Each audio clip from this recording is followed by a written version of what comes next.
नमस्कार दोस्तों, आज हम बात करेंगे वर्ल्ड ट्रेड सेंटर की, जो अमेरिका की आन बान शान हुआ करती थी और इसे दुनिया की सबसे बड़ी ऊंची बिल्डिंग भी माना जाता था।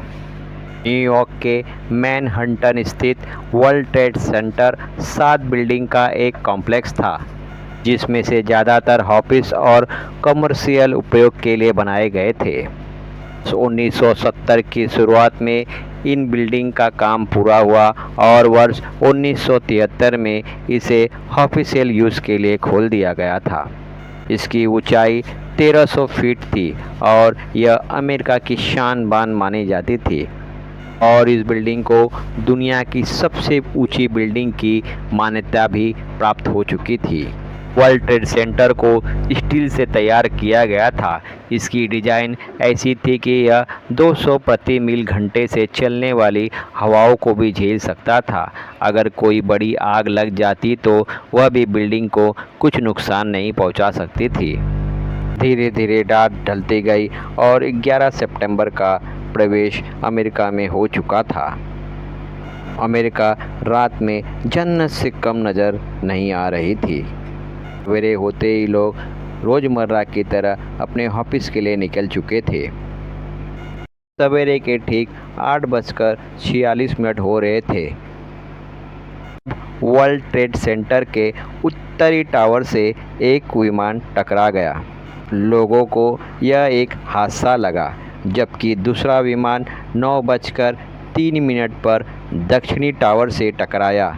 तब लोगों को यह महसूस हुआ कि यह हादसा नहीं है, आतंकवादी हमला है। इन आतंकवादी हमलों में दोनों इमारतों में आग लग गई। ऊपर की मंजिलों में लोग फंस गए थे और पूरा शहर धुएं से भर गया था। 2 घंटे के अंदर 110 मंजिला इमारत पूरी तरह से ढह गई थी। थोड़ी देर बाद यानी 9:37 में तीसरा विमान वाशिंगटन डीसी से थोड़ी दूर स्थित अमेरिकी रक्षा विभाग के मुख्यालय पेंटागन से जा टकराया, कि चौथा विमान 10:03 में पेंसिल्वेनिया के मैदानों में क्रैश हो गया।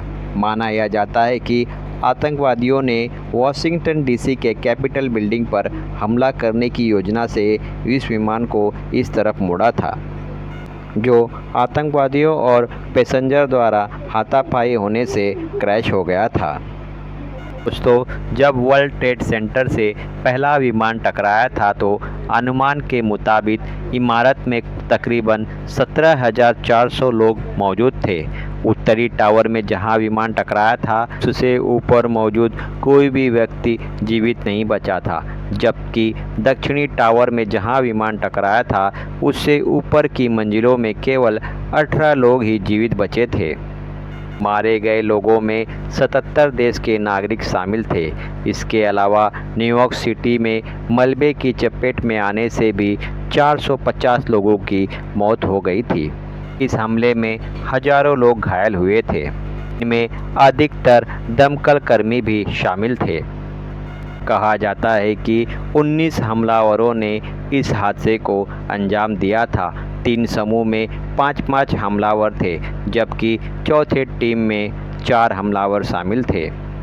इस हमले की जिम्मेदारी अल-कायदा ने ली थी, जिसका मुखिया ओसामा बिन लादेन था, जिसे करीब 10 साल बाद 2011 में अमेरिकी सैनिकों ने पाकिस्तान के एबटाबाद में मार गिराया था। 11 सितंबर के हमले के बाद विमानों की सुरक्षा व्यवस्था काफ़ी बढ़ गई है। न्यूयॉर्क में वर्ल्ड ट्रेड सेंटर टावर के मलबों को हटाने में कुल 8 महीने से ज़्यादा का वक्त लगा था। उस जगह पर मेमोरियल और म्यूज़ियम बनाया गया है और अलग डिज़ाइन से वहाँ इमारत फिर से खड़ी की गई है। वर्ल्ड ट्रेड सेंटर की इमारत को अब फ्रीडम टावर कहा जाता है। यह पहले की इमारत उत्तरी टावर की 1368 फीट की ऊंचाई से करीब 400 फीट ऊंची यानी 1776 फीट ऊंची इमारत है, जबकि पेंटागन में नष्ट हुए हिस्से को 1 साल के भीतर ही बना लिया गया था।